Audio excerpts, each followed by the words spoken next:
Presence within yourselves, deep openness, expansiveness into these wild and amazing paradigm shifts we've been experiencing over the last couple of days. And there's about to be some other even larger ones coming in today, both at both the most macrocosmic, ethereal, mind expanding, heart expanding, and into the details of how we bring this into our individual lives. That's our intention here today, is to really open up and find an intimate, detailed conversation in a smaller crowd over the last couple of days compared to the last couple of days, and be able to find really profound connections in your individual lives, what you are here to create, and amongst others that are here. And there's a really beautiful process led by these two really beautiful people, Zoe Wind and Timothy Archer. Really extraordinary minds at both the macrocosmic level, astrologically, and galactic human design, which as far as phrases go, that's like one of the best ever. So inviting you all to come on down to the stage and find some deep presence.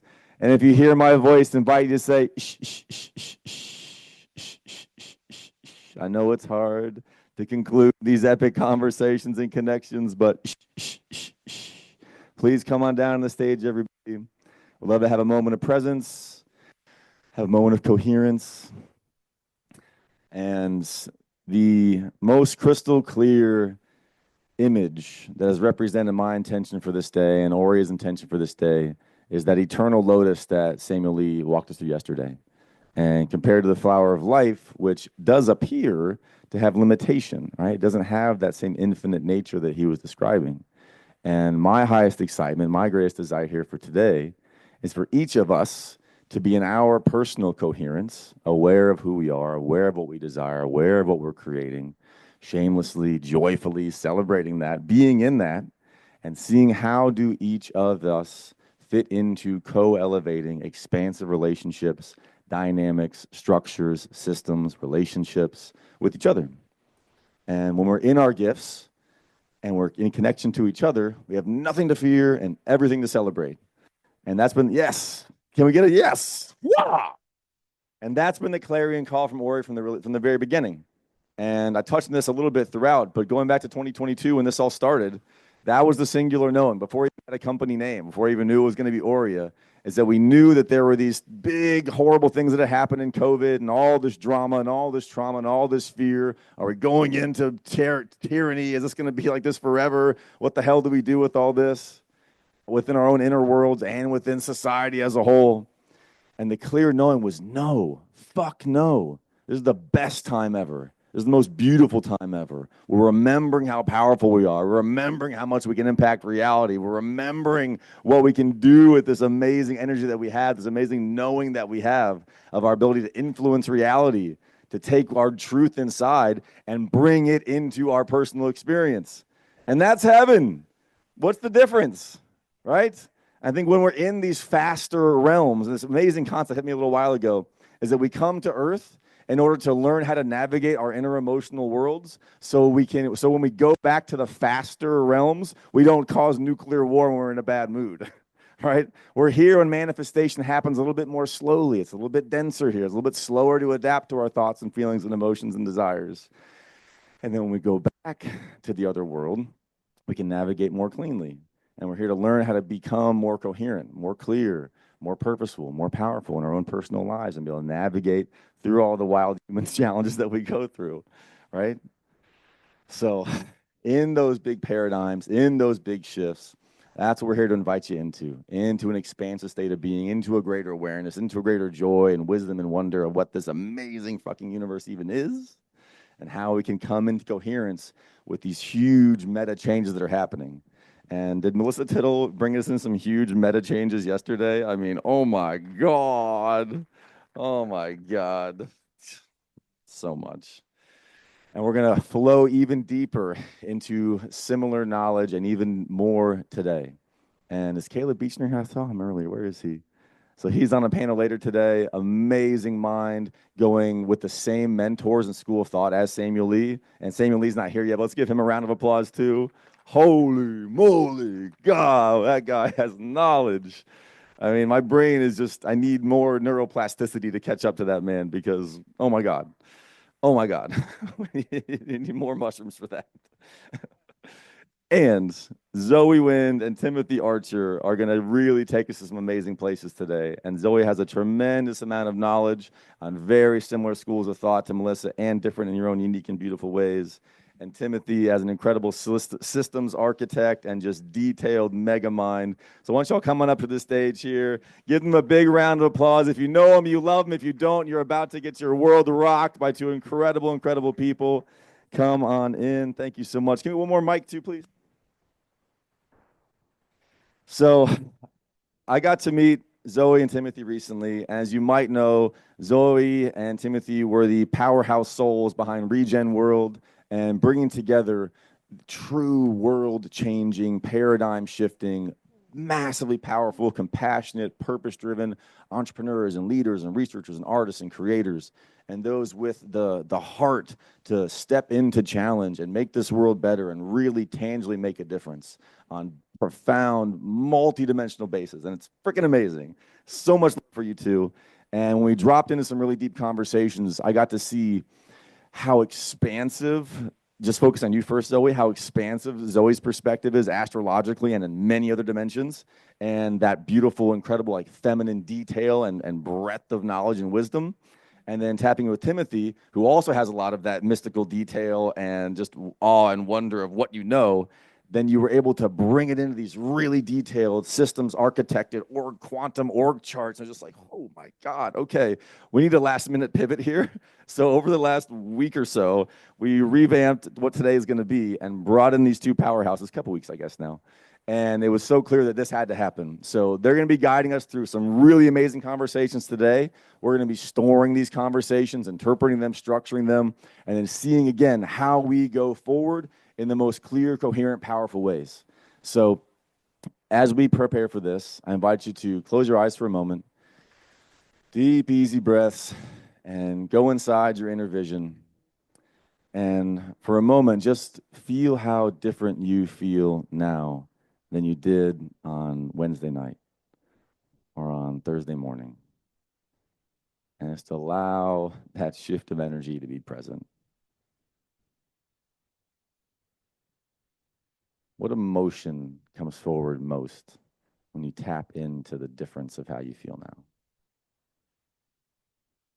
The joy, the wonder, catharsis, peace. Just allow you to breathe and allow even more of that in, feeling the cells of your body celebrating the activations you've experienced. Feeling your heart relax, feeling your body drop in, feeling your mind activate at even the higher levels, feeling new neural connections happening, and falling even more in love with life, even more transcendent of your challenges, and ready to tune into some really, really rare and beautiful and powerful conversations today. I invite you to open up your hearts, open up your minds even more. And one more beautiful round of applause for Zoe Wind and Timothy Archer. We're going to tune in some amazing knowledge with these two. Thank you so much. It's going to be amazing. Prepare yourselves. Thank you, Jackson. Is my mic? Can everyone hear me? Fabulous. I just want to give so much thanks to the team, Jackson, Drea, Kaya, and everyone for holding such a beautiful space for us this week. It has been so beautiful connecting with so many of you. I'm so excited for all the connections to make of shared knowledge and interest. And my background, my name is Zoe Wind. I am an astrologer. I am a leadership advisor and coach, and I produce events to bring us together to create New Earth culture, the emerging culture. And I arrived here in many ways, like everyone here, through a long journey of self-exploration for the last 20 years that began with a degree in environmental studies focusing on regenerative communities, biocultural diversity, and environmental science. And this word community, right? I went and lived in all these communities. I went and tried to build, and I found that people were still needing so much healing, right? And I found that after many years of contemplation, it wasn't community that we needed to build, it was culture, so that community could arise from it. And that culture becomes the foundation of everything we do. And thanks to a book that Timothy gifted me called Building Regenerative Cultures by Daniel Christian Wall, I learned about resiliency in cultures based on resiliency in ecosystems. And a few of their characteristics is one, they are adaptable to change, so we can make it through whatever arises, but that they have a sense of coherence that can't be broken through those changes, right? And so much of my work has been through the inner nature, connecting with outer nature, the greatest teacher that we have, that leads to connecting with source and true nature of creation. And I wanted to set the frame a little bit for this really exciting day. You know, my background in astrology led me to, through like alchemical texts and reading Paracelsus and herbal medicine and permaculture and deep with the earth, to then move through the soul of like, oh wait, I think I have some things to heal before, you know, I think before I move forward in my life, to the stars, and realizing ultimately that everything is macro, micro, cosmically reflecting, fractally reflecting, probably not new information to anyone here. And so astrology gave me this great synthesis point to understand where I'm coming from, where I'm going, where I might be now, and what those cycles look like when they begin, when they end, where they're opening, how they're aspecting specifically to my soul nature. And it has been so profound the way it's unlocked this incredible hack of life, you know, and I utilize that in those teams, companies, individuals that I advise to really be present to the energies that are shifting. And I wanted to start with the two most common questions I get as an astrologer. One is, well, what about the 13th sign? Like what about, isn't the 12 broken? Like it's 13. 13's the goddess. Like we're not honoring the feminine. Like this must be, you know, we need to move to the 13. And the other one is, well, isn't my sign wrong? Like, cause like Vedic and like the stars and like everything's backwards. And so I wanted to address those because they frame a lot of what we'll be talking about today. And as you may have heard through Melissa's conversation yesterday, the 12 is so intentional. The zodiac is not based on the stars or the constellations. It never was. Even the Vedic system is roughly correspondent to the stars, and it still makes each sign 30 degrees, of which those constellations do not occupy 30 degrees of the sky. Virgo's 47 degrees, Aries is like 16, right? So either way, they're not based on the stars, although the stars have power and we utilize them in our charts in either Western or Vedic. I do Western astrology and utilize the tropical zodiac. And so this is harmonic. This is the heavenly realm. So we're perfecting it, right? We're bringing perfection down to earth through these systems and hoping to channel heaven on earth, which I think is the whole point, right? And so the 12 has been shown, and we'll go into code 12 panel after this, so I won't go too deeply, but the 12 is intentional, right? The 3, beginning, middle, end, past, present, future, time, father, mother, child, the new evolution.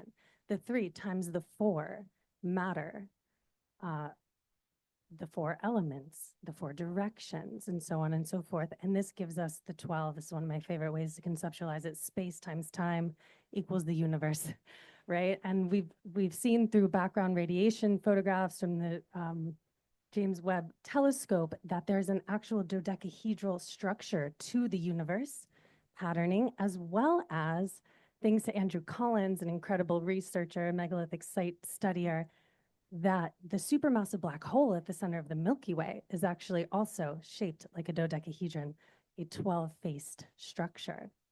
And so this is a system to understand the universe, right? So this is why there's 12. The 13 is also sacred, because that center point is the 13, which is the quantum awakening that we're all coming through. How do we transcend all of this, right?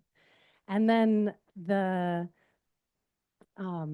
tropical versus sidereal zodiac, the tropical zodiac actually corresponds us to the galaxy here on Earth.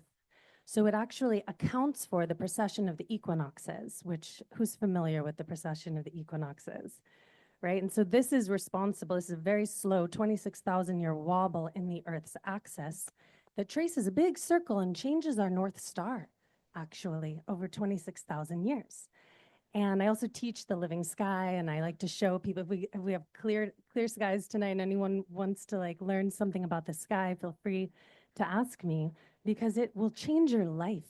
It changed my life, I can say, to actually be able to see and observe celestial motion, terrestrial motion, instead of trying to read about it in a book, you know, or see it in a diagram, to witness it over years. The way that has downloaded and transformed my being has been profound. And so the tropical zodiac accounts for this wobble. It accounts for precession. It accounts for the evolution of the archetypes. And it also aligns us. 0 Aries in tropical is due east of Earth galactically, right? So it places us in space and time. It's a geolocation system for our location in the galaxy and where we are in galactic cycles, as well as the Tropic of Cancer and Capricorn reflect this potency where the sun hangs in those times.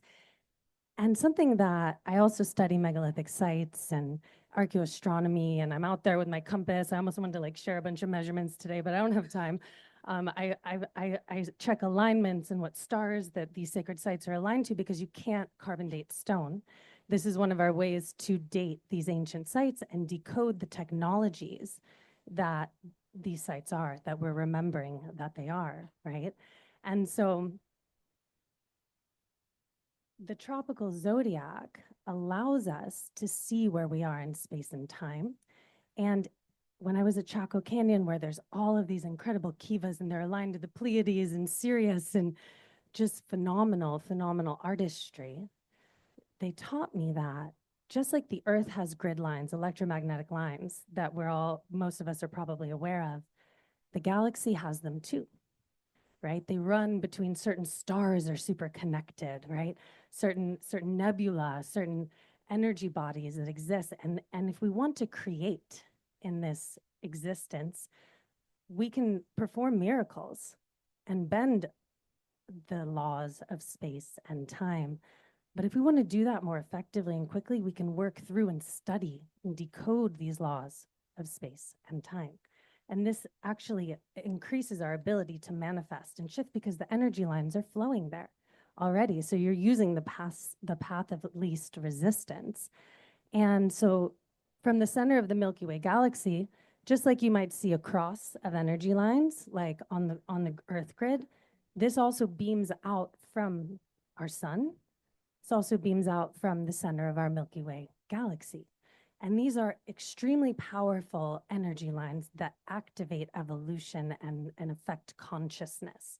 And if anybody's familiar with Jose Arguelles's work, phenomenal, phenomenal being, he, right after I downloaded this during the Aries eclipse that happened, the total solar eclipse, taught me, showed me that we were in this energy beam from the center of the Milky Way galaxy at this point in time. And part of why that's so potent is because during our lifetimes, once every 26,000 years, the winter solstice sun aligns with the center of the Milky Way galaxy, right? This is between the tail of the scorpion and the arrow of the archer, Sagittarius.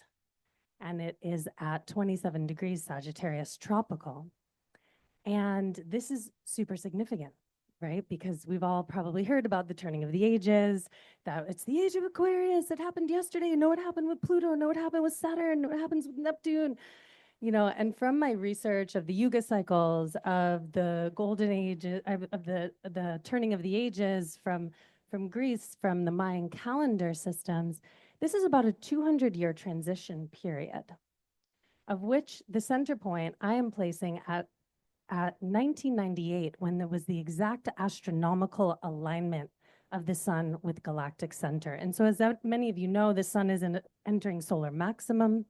Solar flares have been off the charts. Is anyone feeling that? Does anyone track that? Yeah, I was like out of my body last week. We had like 20.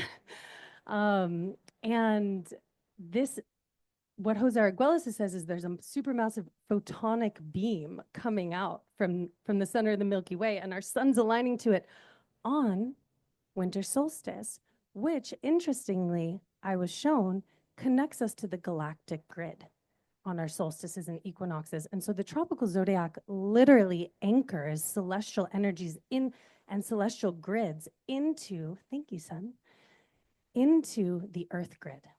And this is why ancients aligned all of their sacred sites, every single one, to solstices or equinoxes, usually solstices, so that they could send their prayers out to the universe, so they could draw in galactic frequencies, different stellar consciousness frequencies, different dimensional awarenesses, right? And so I wanted to give you all a little bit of doop, doop, doop, doop, dragon lines, doop, doop, doop.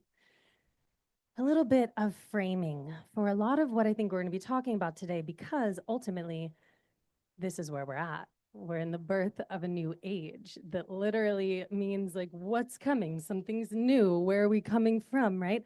And as many of you have probably experienced through your inner work is like, okay, we just went through something, let's learn the lesson, right? And then we integrate that into, okay, now we're stepping into a new frame of being. This is what we're doing as a species, as a collective consciousness at this time. And so coming from the age of Pisces, right?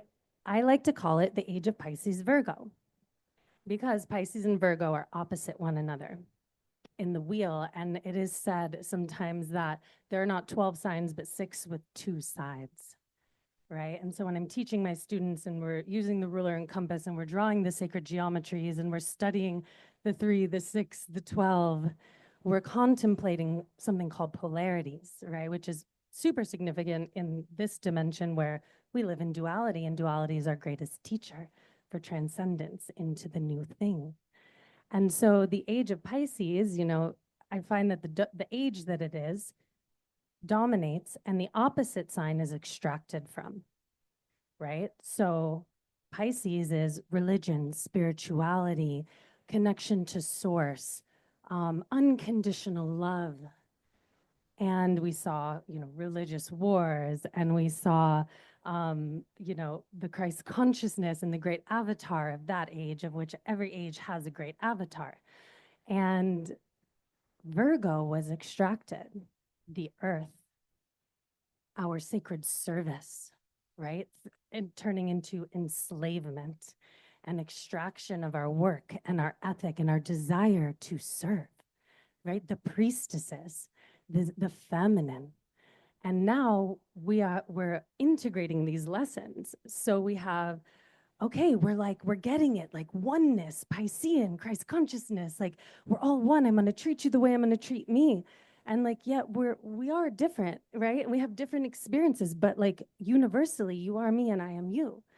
And I can feel you. And we've woken up to our emotional sensitivity, and our psychic abilities have been activating. And I mean, who feels different since 2012? Like, who felt a shift in 2012? My whole life changed. That's when I started studying alchemy. And it's not that it hasn't been a bumpy road since then, but like it has been so profound to see this mass awakening into hearts and connection. And even like my grandparents' generation didn't experience psychic phenomenon like many of us are experiencing. And I even watched them like wake up to it throughout, you know, my life, my time with them.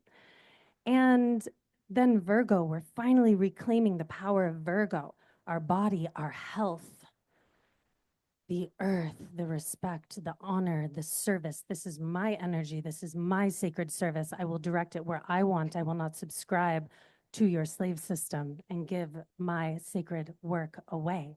I'm reclaiming that, right?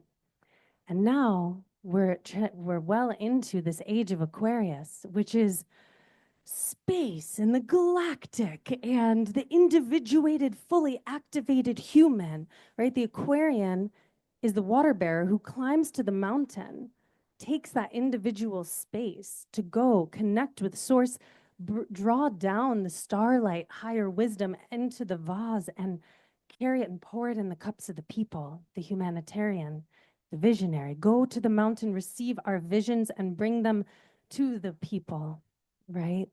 And Leo is our divine creatorship.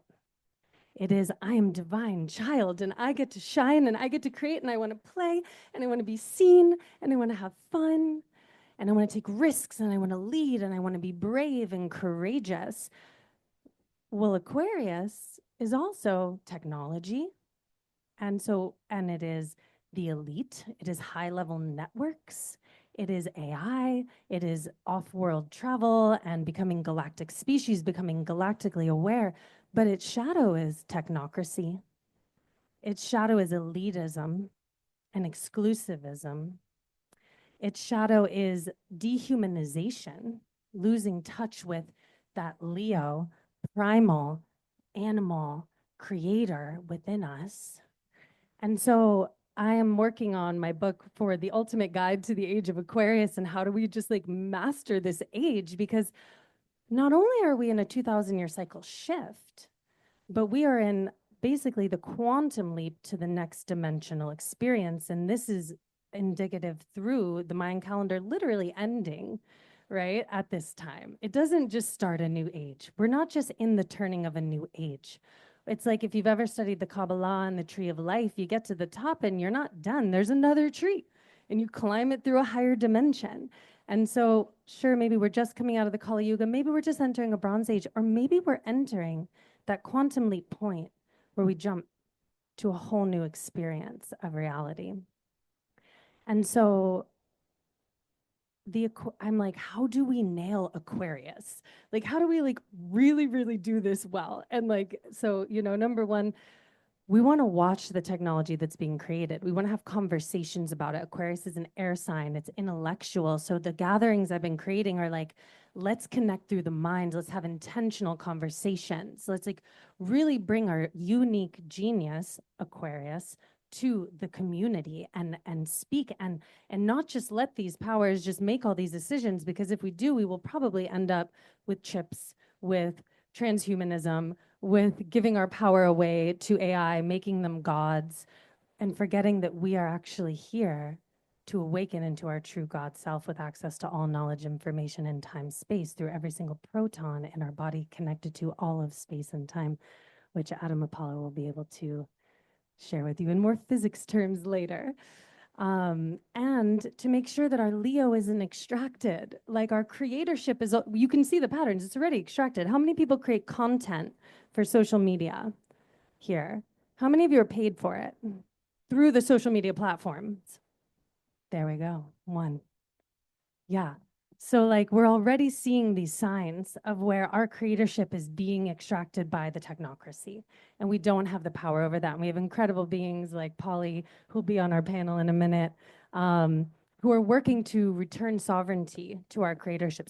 So there's these little cues of being really mindful of like how we're entering this new era and how do we really master it so that we can awaken that galactic source code and our access to all the Akasha and all space-time and all information through our own being, and then interface with each other like we all have access to that.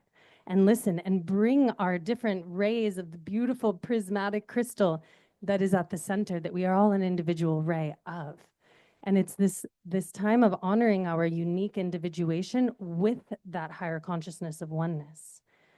And that gets me really excited, because I don't want to do this alone. I didn't come here to do this alone. We came here to do this together and to remember love and to remember union and to remember connection. And so staying really connected with our bodies and our embodiment is extremely important for us to channel these higher frequencies. So many of the teachers, healers, facilitators this week are doing those practices to I'm tracking things, babe. He's so good. She asked me to do that. I did, but I thought you were going to be there. To be able to access these ascended states of consciousness without blasting out of our bodies and losing connection and being able to like actually bring them here and do something with them, right? And so the events that my work has been to create and hold space for these events, because I activate people in their soul purpose and life's mission and divine timing, and how do we time things for like ultimate success, and where's your pathways for abundance, and what's the block maybe going to be, and how do you like catalyze that. But then creating events, it catalyzes everybody's work and soul purpose and accelerates it, because we're focused and we're intentional. And then we're like dropped in and we're embodied, and the networking and the collaboration and the activation and some ceremony and some spirituality and some high science, right? Coming in and like really filling in the pieces together. So I am working on there's a total solar eclipse over Luxor, Egypt in 2027. And between now and 2032, the world is going to completely change. I'm sure everyone knows that. We are increasing exponentially the rate of increase. Like the rate of velocity is getting faster, and the faster it gets, the faster it gets. And so technology is going to really hit a crucial point in 2027 when Uranus and Gemini, which is like catalyzing transformation and higher codes of technology, trines Pluto in Aquarius, which is dredging up the shadows of the sign of Aquarius. And what a gift to have Pluto illuminating the depths of the shadows of this new age right as we enter it. So as we are all activating our shamanic transmutation work to catalyze that and like make the best of this age, like let's just get to it. Like that's what the stars are saying, like freaking quantum accelerate that shit, you know, like let's go, like look at it, lean into it. Where's the gold? Let's go forward together and keep loving each other in that transformation. And so our panels today are all going to be linked around this. We have 2 masterminds that are literally, we want all of you there, all of your voices present, all of your hearts, in order to activate this. Looping back to Egypt. I love that we are celebrating eclipses and celestial activities together as a birth in the new cultural paradigm on the planet. As an astrologer, this brings me so much joy. You have no idea. And we're going to be doing this journey through all the 7 temples there and activating Luxor, right? Like at one of the most powerful sites in the world in 2027. So keep building culture, keep bringing your voice forward, because this is what's going to give us the resiliency to not be brainwashable, controllable, getting deluded over who, you know, forgetting who we are, because we're here reminding and deciding and choosing who we are and co-creating that in every moment. So I know I went over a couple of minutes, but I'm going to pass it off to Timothy.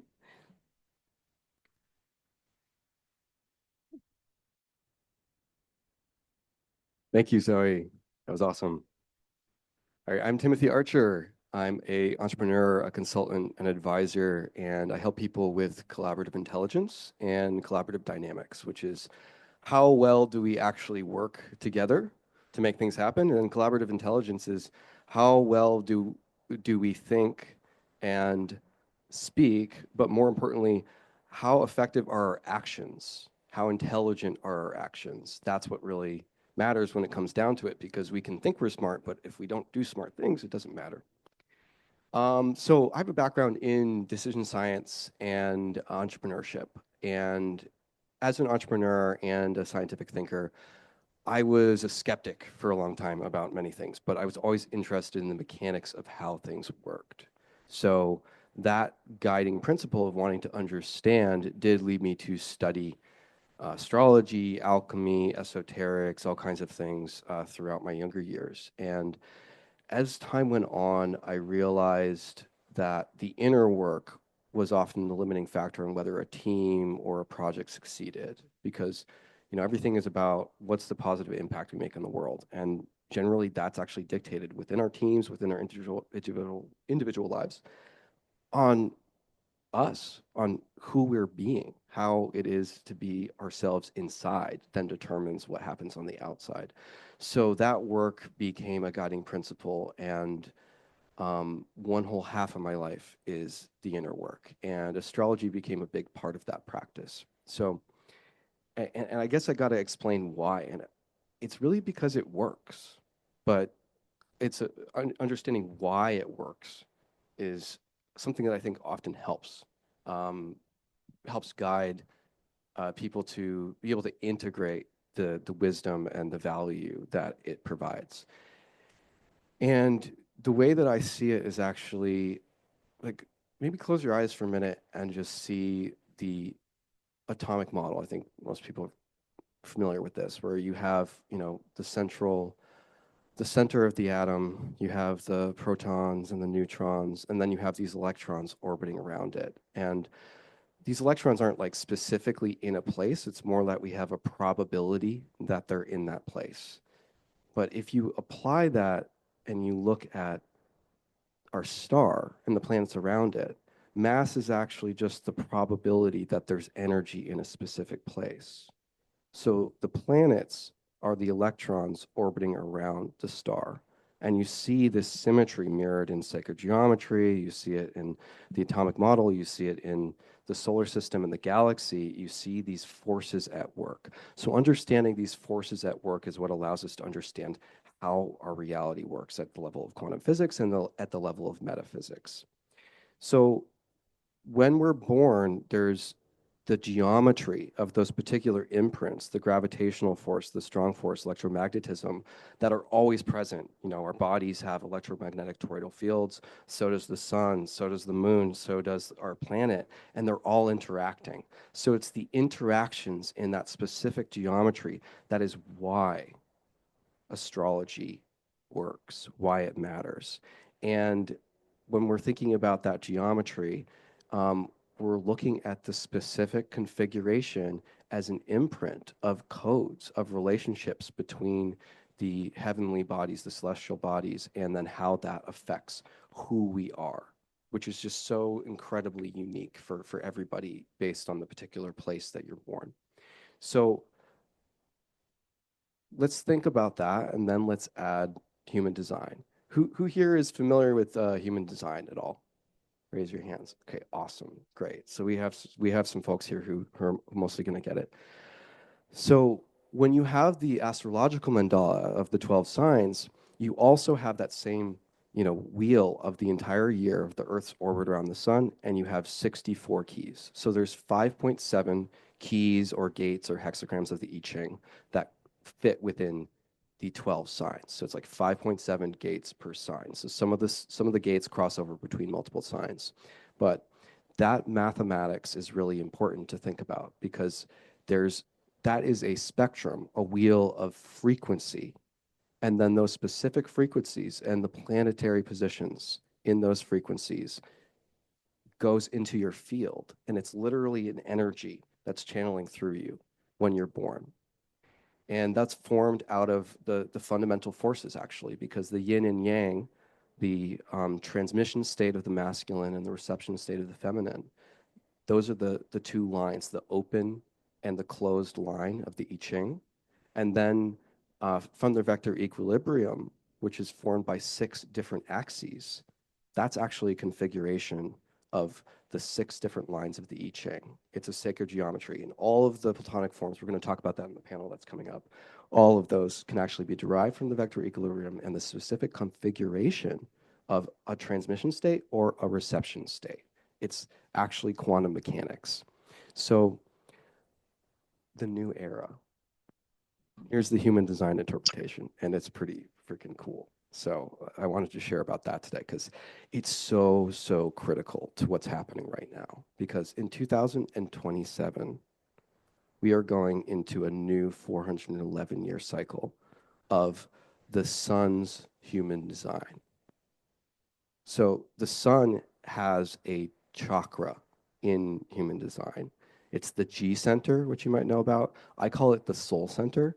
It's half of the heart center. So the will center is one half, and then the G center is the soul. It's the soul part of the heart chakra. And that center is harmonized with the sun. So the sun's own chakra is the same as the G center. It has those same 8 gates. And those 8 gates are receiving galactic frequencies. So if you think about how the Earth has this orbit around the sun, which determines the frequencies that are being activated, the sun is orbiting around the galaxy, and then those are specific configurations and activations for those 8 gates of the solar chakra. So that orbit, we're about to, in 2027, go from the last 411 years to the next 411 years of a specific configuration of the sun. That's also aligned with the 26,000 year cycle. So if you take 411 years and you multiply that by 64, all 64 keys, that's 26,304 years. Just think about that for a minute. It's a pattern. And this is all harmonic patterns. It's all valences of the orbits of these different bodies and then how they are in relationship with each other. We're all in relationship with each other. And these bodies, we're in relationship with them. So the common energy architecture of humanity is about to change. So if you've heard about this before, people talk about, oh, we're going to the cross of the phoenix from the cross of planning. Well, there's actually 2 crosses of 4 gates that are the solar chakra. So we're going from the cross of planning and the cross of Maya to the cross of the sleeping phoenix and the cross of penetration. And that is a shift in how it works to be a human. Over the last 411 years, we've had a very, very particular pattern. The community channel, which is the channel between the mother and father, has been active. It's a channel between the will center and the solar plexus. So basically, emotions being tied to will. We're like a victim to our emotions. We just let emotions determine what we do. We listen to the mother and father. The family structure, the community structure is most important. And a lot of our decisions, the complex industrial society we've built, has been based off of this alignment to community, which has meant all kinds of different things. It's meant like, you know, the capacity to build these complex homes and technologies and benefit from all of them together. It's also meant the ability to be a free rider, the ability to kind of just benefit from the community or take from the community. And you're kind of covered because, you know, it doesn't matter. It's a big world. Well, that kind of navigation, this navigation based on details, science, based on like listening to tradition, listening to these structures, it's changing. And the key that gets talked about a lot of the time is actually the key 55. We're going to key 55. It's one of the keys that'll be active in the solar frequency, which we're receiving all the time in the sun's light. That's why this is so common. It's literally affecting all of us on Earth. So we're going from that community channel to different channels. And one of the keys that's activated is the key of freedom, key 55. So we're going from a victimization pattern in the shadow to a pattern of aligning to our own freedom, which is a very spiritual thing in a way. It's about navigating for ourselves. What's also really critical is not only do we not have this channel that's activating us in a particular way, that community channel that's going away, other than people who hold that channel in their own chart, it's activated in a different way. Those are the community leaders of the future. We're not just like all getting that community encoding. Instead, we're getting something else. We're getting what I call the spine in the human design chart. So in the human design chart, there's a particular configuration where there's actually 4 keys that are all connected by gates. So if you know human design, you see this on the left side of the chart. It's where the sacral and the spleen and the G center or soul center and the throat center are all connected with 4 keys that form channels with each other. So that configuration, 3 of those are going to be active. So we're all going to have the key of power, key 34, in the sacral center. So it's a creation key. We're all going to have key 57, which is intuition, in the spleen, which is like the body's sense of itself and the cells that know each other within the body. Like you're not able to talk to all your cells unless you really try, but they're all talking to each other. So that's what the spleen center actually symbolizes. It's like the immune center. It's the body's sense of itself. That is going to be activated. The intuition is going to be active. And then a connection to the throat center in presence in the now. expression in the now, in the soul center, that whole spine is going to be activated. So that's going to be everybody's activation. So it's why so many people are having awakenings right now, because everybody's starting to feel it. They're starting to feel that energy come in, and they're like, I actually need to be in my body. I need to be connected to my intuition, to my power, to my expression in the now, to presence. And then what I notice, I don't do so many readings now, but when I do readings, almost everybody I meet has really particular configurations that are aligned to the new solar frequency that's coming in, this new 411-year cycle. So we're the leaders, in a sense, energetically, of being able to adapt to this new way of being. That's so much of the commonality of those of us who are like in this community here, is we're here to be guides because we already had some of these codes. So we figured it out a little bit earlier in our lives, which means we can help other people figure it out. That's what it foundationally is. It's not necessarily about coaching or advising or programs. It's that this is literally within our purpose, in our nature of being, to do this. And the way that we do that, we have so many options of how to create that and make that work for everybody involved. So yeah, there's this shift and mutation. It's pretty wild. And it's about integrating all of this. It's about conscious leadership. We're going to talk about that later today in one of our councils. It's going to be amazing. And how we create community together, how this community can be a leadership beacon for the rest of the world. And we're bringing these new codes. We're going from constriction from control to freedom, to this orientation where everybody's going to need to learn to self-navigate, to align to the higher self and find their pathway through that. That's the challenge. And, it's hard. It's like it takes awareness and presence every day to do that. But we have the codes. I mean, the I Ching is an ancient book. It comes from ancient works. It comes from ancient knowledge. And human design is an interpretation astrologically of that knowledge that we already had. Like the alignment of the year's mandala, of the gates from the I Ching to the solar year and the astrological signs, was literally to the equinoxes and solstices.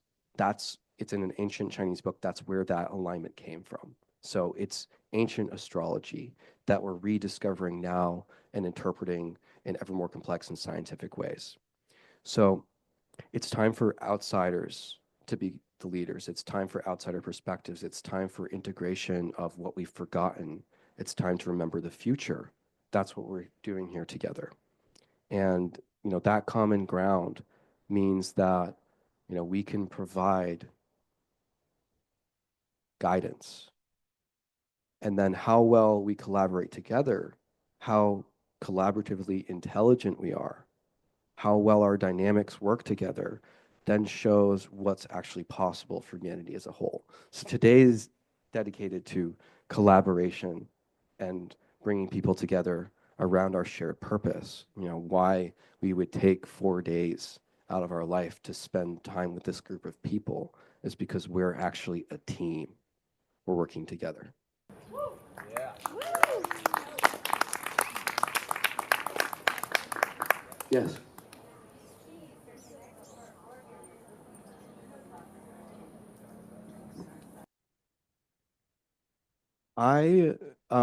I think so. Yeah. My answer to that specifically is like our heart is a little star.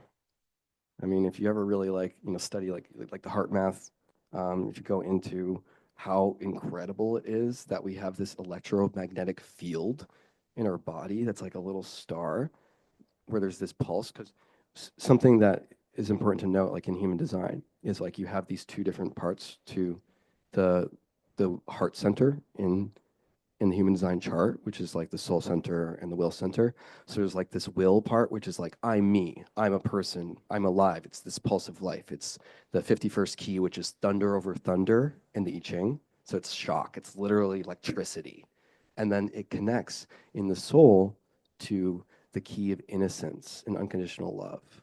So it's like the receptiveness to be like, yeah, I can like receive that spark with love and then create this life. So there's a little star inside of all of us. So it's not necessarily about needing to go through stargates and go to the stars. I mean, we can access the information from those stars, but we're in relationship with all of the stars. They're already a part of us. We're stars. So that's my answer, how I feel about that. Yeah. Any other questions? I just wanted to add that part of what I've been downloading and seeing, especially through Uranus moving through Taurus, the sign of the body, Uranus being our galactic upgrades, is that if we're going to move into a new dimensional framework, we may need a new organ to process that information. There may be a new lobe of the brain that's forming, right? A new chakras coming online is usually more digestible for people. But I did my pre-med and I was preparing to go in the cadaver labs. I ended up shifting gears towards the stars and alchemy on a different level. And they said, you know, when you open up human bodies, they are not all the same like in the textbooks. They're really different.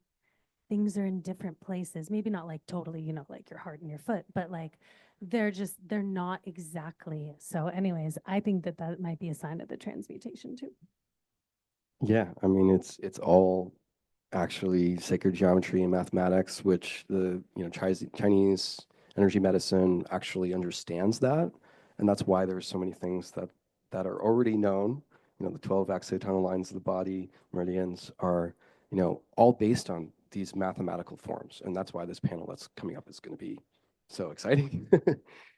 So yeah, that's just like a little intro. I've got all kinds of diagrams and visuals and all kinds of ways of explaining a lot of the stuff that I touched on, and you know, happy to share that work and also help with collaborative dynamics and high frequency entrepreneurship, whatever's needed. And also, Zoe and I have been discussing a little bit, doing a navigation oriented course program that's just focused on like how to navigate in this shift into all of these new ages, this new era, all of these new frequencies that are coming in. And if you have anything that you're particularly wanting and interested in, please come up and ask us what you're looking for. Happy to support and really excited to be sharing this incredible day with y'all. And I'll pass it off to Zoe to prime us into the panel that we're about to start. Thank you, Timothy Archer. This man is brilliant. Wow. I'm like so honored to collaborate because I will have these like big conceptual ideas and like all these things. And Timothy's like, I created a system. Here it is. And he'll just like ground it for me. I'm like, oh my God, I love you. Like, that would have taken me a year. And he can do it like in a moment. Yeah. And just to kind of like touch on and riff for a minute, maybe. You know, as many of you might know, there's some major astrological shifts that are happening. All of our outer planets are changing signs within a 2-year period, which is like hundreds of years since that's happened.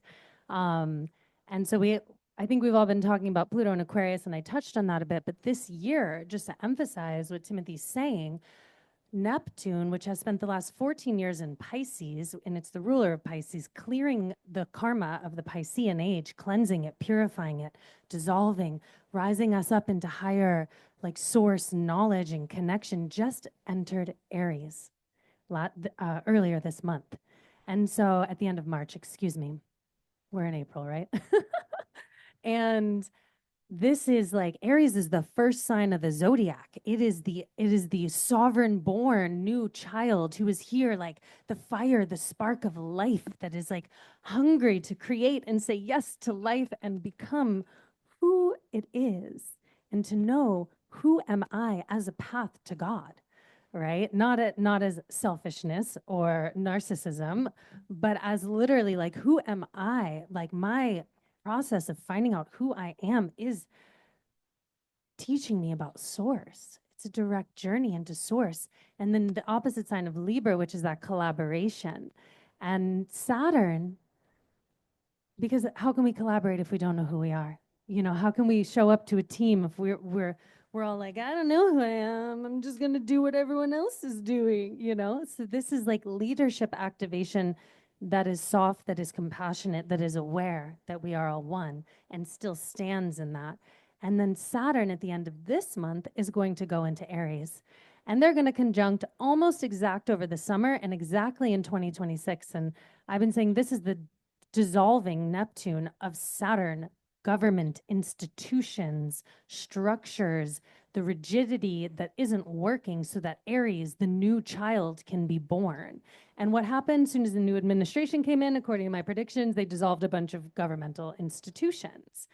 But I see this as a huge opportunity for us to be boots on the ground, building the systems that we want, get them in place before they have the chance to put something else weird in place, because Neptune's shadow is great deception that looks like humanitarianism, right? It's like the false guru in its ultimate shadow, the false god, the false truth, and Saturn, the government. So just giving that, and I want to pass to what you think about this, because this is like our big signature for the year. We want to be mindful of just watching.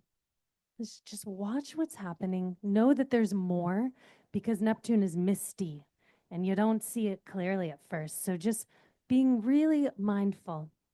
You know, we might think we know what it means, but it's probably not what we think it means, is what I would say. Even if I think I know what it means, I know enough about Neptune that it's most likely not what I think what it means. So really, really anchoring that truth in our own being is the way that we remain present and navigate. And I'm curious how this corresponds in human design to this year. Yeah, I mean, I think that the answer really, though, is just know yourself, and then how that works. Like the way I think about like astrology is it's the weather. It's just the cosmic weather. So, you know, you have a choice how to navigate that cosmic weather. If there's a storm happening, which there's a storm and it's just part of nature, there's nothing wrong with it. You don't have to be a victim to that storm. You just choose what's the course that you want to map, you know? You have a choice. So think of your vessel as a ship, and you can choose what to do with it. You could be like, I'm going to sail around this storm, or I trust myself. I know I can sail right through it. Or you could say, I'm going to stay on this island right now, and I'm just going to watch. It's up to you what to do. And it's that sense of who you are as a vessel, and then you start to feel the elements. You know, back just a couple hundred years ago, even recently than that, depending on where you are in the world, you know, people really have a sense of nature of the elements. That restoration to being aware of the cosmic weather is just the same as the daily weather, and just feel it, and then you know where to go. It's already there. You already we have the tools. If you think of all these animals, like think of the turtles that, you know, come back through electromagnetic fields to the place, the beach that they were born. They go back there to lay their eggs. They can do that. You think we don't have the same equipment in there? We do. Yes, and then we come together with those who are also in that sovereign leader, in meaning leaders that know how to lead themselves and leaders that uplift others into their leadership. That's how I define New Earth leadership. And we reflect it to each other and we support each other. And that's why we're here together today and at events like this, which is so Aquarian, to come together and say, we're going to choose how we gather in unique, catalyzing, future-oriented ways, because we know that we are the creators of our future. And if we're the only ones who can do it, right? If we don't show up here together to do this, like, we're just going to get more of the same. So we're going to be moving into this panel on code 12, where I was just downloading this as you were talking, like, because I was just saying Neptune dissolves and Saturn's like the rules, and the rules are changing this year. The rules are changing, and we activate that through this sovereign, individuated sense of self connected to the all, right? And that we are actually empowered as individuals to connect with one another and to create what we want. And the 12 is a fascinating topic of which I am partial to, obviously.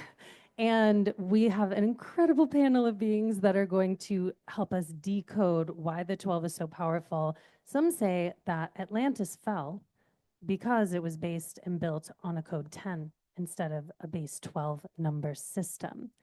And so we're going to be exploring some of these topics with people who know more than I know on it, which is super exciting.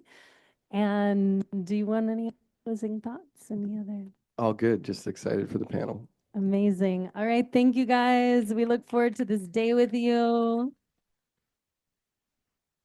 And stick around because we have 2 masterminds coming up throughout the day where you will get to participate in this co-creation.